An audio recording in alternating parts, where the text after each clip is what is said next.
একই সঙ্গে ইসলামের সকল নবী ও রসুল, নবী সাল্লাল্লাহু আলাইহি সাল্লামের পরিবার পরিজন, সাহাবায়ে কেরাম, তাবেঈন সকল মুমিন মুসলমানের রুহের মাগফিরাত ও শান্তি কামনা করছি।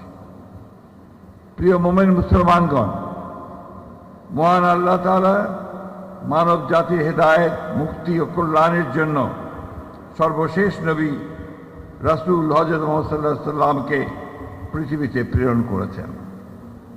তার আগমন মানব সভ্যতার ইতিহাসে এক অনন্য ও অবিস্মরণীয় ঘটনা।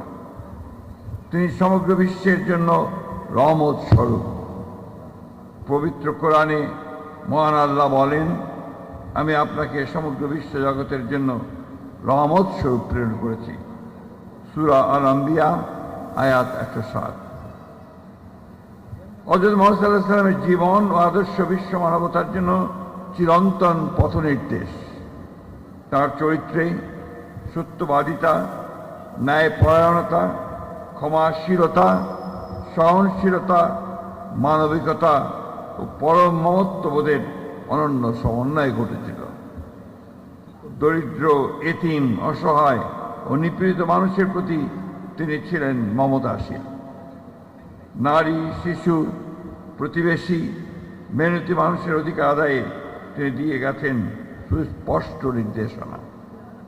তিনি মানুষকে শিখিয়েছেন ধর্ম, বর্ণ, গোত্র, ভাষা, অঞ্চল কিংবা সামাজিক অবস্থানের কারণে কোনো মানুষকে অবজ্ঞা করা যাবে না। মানুষের মর্যাদা প্রতিষ্ঠা এবং ন্যায় ও ইনসাফের সমাজ গঠনই ছিল তার অন্যতম শিক্ষা।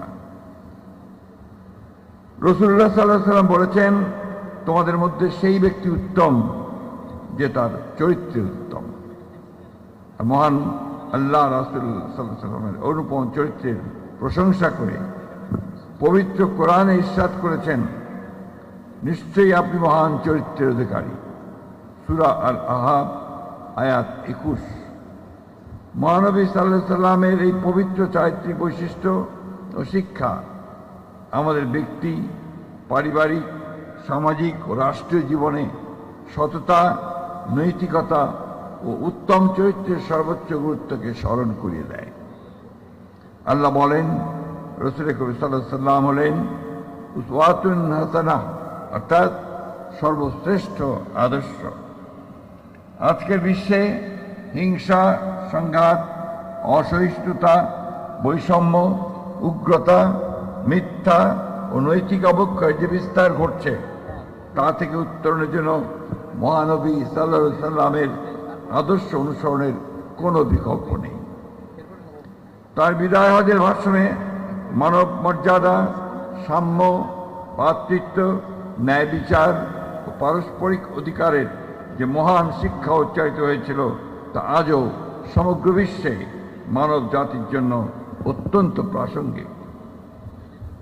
মহানবী সাল্লাল্লাহু আলাইহি সাল্লামের মাধ্যমে আল্লাহ তাআলা সার্বজনীন, চিরন্তন ও পূর্ণাঙ্গ জীবন বিধান, কমপ্লিট কোড অফ লাইফ, পবিত্র কোরআন নাজিল করেন। তার মাধ্যমে মানব জাতির শান্তি, ন্যায়, সাম্য, ভ্রাতৃত্ব ও মানবিকতার অনুপম বিধান ও আদর্শ ইসলাম ধর্মকে পরিপূর্ণতা দান করে। মহানবী সাল্লাল্লাহু আলাইহি সাল্লামের প্রতি প্রকৃত ভালোবাসা প্রকাশের উপায় হল কোরআন ও সুন্নাহর আলোকে আমাদের জীবন, পরিবার, সমাজ ও রাষ্ট্রকে পরিচালনা করা। সম্মানিত সুধীমণ্ডলী, বাংলাদেশ সাম্প্রদায়িক সম্প্রীতি ও ধর্মীয় সহাবস্থানের এক উজ্জ্বল ঐতিহ্যের দেশ। এদেশের মানুষ যুগ যুগ ধরে পারস্পরিক শ্রদ্ধা, সহনশীলতা ও সম্প্রীতির সঙ্গে বাস করে আসছে। মহানবী সাল্লাল্লাহু আলাইহি সাল্লামের অন্যান্য ধর্মাবলম্বীদের সমন্বয়ে যে সমাজ ব্যবস্থা পারস্পরিক অধিকার ও শান্তিপূর্ণ অবস্থানে দৃষ্টান্ত স্থাপন করেছেন, আমাদের জাতীয় জীবনেও শান্তি ও সম্প্রীতি প্রতিষ্ঠায় তা অনুসরণীয়। সেই দৃষ্টান্তকে পাথেয় করেই আমরা এমন একটি বাংলাদেশ গড়ে তুলতে চাই, যেখানে ধর্মপ্রাণ মানুষ স্বাধীনভাবে ধর্ম পালন করবেন। সকল ধর্মের মানুষ নিরাপদ ও সম্মানজনক জীবনযাপন করবেন এবং ন্যায় বিচার, সাম্য, মানবিক মর্যাদা ও পারস্পরিক সৌহার্দ্য হবে রাষ্ট্র ও সমাজের ভিত্তি। সম্মানিত সুধীমণ্ডলী, বাংলাদেশের মানুষের ধর্মীয় বিশ্বাস, মূল্যবোধ ও ইসলামী সংস্কৃতির সঙ্গে আমাদের জাতীয় জীবনের সম্পর্ক অত্যন্ত গভীর। শহীদ রাষ্ট্রপতি জিয়াউর রহমান সেই অনুভূতির প্রতি সম্মান জানিয়ে সংবিধানের প্রস্তাবনায় বিসমিল্লাহির রহমানির রহিম সংযোজন করেন। তিনি 4টি বিভাগীয় শহরে ইসলামী সাংস্কৃতিক কেন্দ্র স্থাপন করেন। তাঁর শাসন আমলে ইমামদের প্রশিক্ষণের মাধ্যমে তাদের ধর্মীয় দায়িত্বের পাশাপাশি সমাজ কল্যাণ ও আর্থসামাজিক উন্নয়নে সম্পৃক্ত করার কার্যক্রম শুরু হয়। এই জন্য প্রতিষ্ঠা করা হয় ইমাম প্রশিক্ষণ একাডেমি।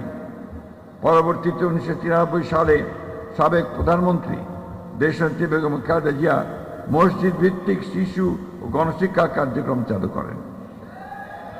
2001 সালে ইমাম মুয়াজ্জিন কল্যাণ ট্রাস্ট প্রতিষ্ঠা করেন। এসব উদ্যোগের মাধ্যমে মসজিদ, ইমাম, ধর্মীয় শিক্ষা এবং সমাজে ইসলামী নৈতিক মূল্যবোধের বিকাশে প্রাতিষ্ঠানিক সহায়তার পরিধি সম্প্রসারিত হয়েছে। বর্তমান সরকার ধর্মীয় নেতাদের মর্যাদা বৃদ্ধি, তাদের কল্যাণ নিশ্চিত করতে প্রতিশ্রুতিবদ্ধ। ইতিমধ্যে ইমাম, মুয়াজ্জিন ও খাদেম সাহেবদের মাসিক সম্মানী ভাতা দেওয়া শুরু হয়েছে। এছাড়া অন্যান্য ধর্মীয় উপাসনালয়ে সেবাদানকারীদেরও সম্মানী ভাতা প্রদানের কাজ শুরু হয়েছে। আমি আশা করি 2030 সালের আগে প্রতিশ্রুতি অনুসারে দেশের সকল মসজিদ সহ অন্যান্য ধর্মীয় উপাসনালয় মাসিক সম্মানী ভাতা আওতায় আসবে। প্রিয় আলেম ও উলেমা ও পীর মাশায়েখবৃন্দ, আপনারা ধর্মীয় ও নৈতিক মূল্যবোধের পথ প্রদর্শক। মসজিদের মেম্বার থেকে আপনারা কোটি মানুষের কাছে সত্য, ন্যায়, সততা, ভ্রাতৃত্ব, মানবতার বাণী পৌঁছে দেন। তাই সমাজ থেকে দুর্নীতি, মাদক, সন্ত্রাস, সাম্প্রদায়িক বিদ্বেষ, গুজব, হিংসা, নারী ও শিশু নির্যাতন এবং অসহিষ্ণুতা দূর করতে আপনাদের ভূমিকা অত্যন্ত গুরুত্বপূর্ণ। আমি আবার পুনরায় বলছি, অসহিষ্ণুতা দূর করতে আপনাদের ভূমিকা অত্যন্ত গুরুত্বপূর্ণ। আমি আশা করব ইসলামের প্রকৃত শিক্ষা ও নবী করিম সাল্লাল্লাহু আলাইহি সাল্লামের জীবনাদর্শ তুলে ধরে তরুণ প্রজন্মকে নৈতিকতা, দেশপ্রেম ও মানবিক মূল্যবোধ উদ্বুদ্ধ করতে আপনারা অনুপ্রাণিত করবেন। আমাদের মনে রাখতে হবে, বিভেদ, প্রতিহিংসা, প্রতিশোধ কোনো জাতিকে শক্তিশালী করে না। অতীতের কর্তৃত্ববাদ, ফ্যাসিবাদ ও অন্যায় যেন আর কখনো ফিরে না আসে, সেজন্য রাসূলুল্লাহ সাল্লাল্লাহু আলাইহি সাল্লামকে অনুসরণ করে এবং ধর্মের শান্তি, ন্যায় ও সম্প্রীতির মর্মবাণীকে হৃদয়ে ধারণ করে গণতন্ত্র, ন্যায় বিচার, সুশাসন ও মানুষের মৌলিক অধিকার রক্ষায় আমাদের ঐক্যবদ্ধ থাকতে হবে। উপস্থিত আয়োজকবৃন্দ, এই অনুষ্ঠানে আমাকে আমন্ত্রণ জানানোর জন্য আমি আবারও সবাইকে বিশেষভাবে ধন্যবাদ জানাচ্ছি। আপনারা বিশেষ করে ইসলামিক ফাউন্ডেশন দীর্ঘদিন ধরে দেশের ধর্মীয় শিক্ষা, ইসলামিক সংস্কৃতি, গবেষণা, প্রকাশনা, মসজিদ ভিত্তিক কার্যক্রম, ধর্মীয় মূল্যবোধ বিকাশে গুরুত্বপূর্ণ ভূমিকা পালন করে আসছে।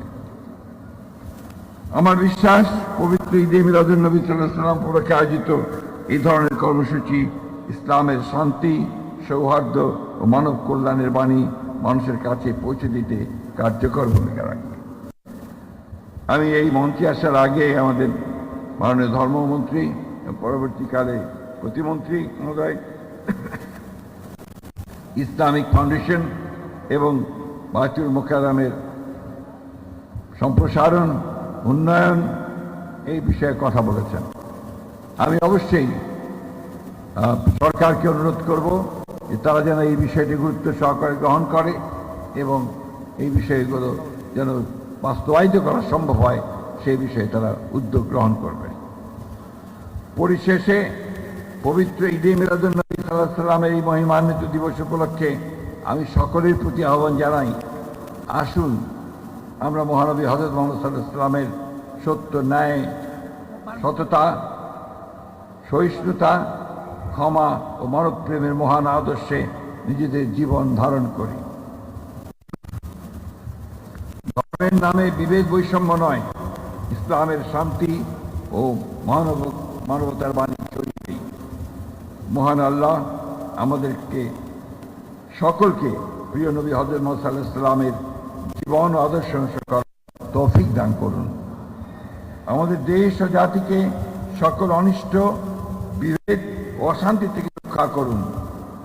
বাংলাদেশকে শান্তি, ন্যায়, সাম্য, সম্প্রীতি ও সমৃদ্ধির পথে এগিয়ে নিয়ে যান। আমি পবিত্র ঈদ মিলাদুন নবী সাল্লাল্লাহু আলাইহি ওয়াসাল্লাম উপলক্ষে আয়োজিত পক্ষকার অনুষ্ঠানমালার শুভ উদ্বোধন ঘোষণা করছি এবং সকল কর্মসূচির সার্বিক সফলতা কামনা করছি।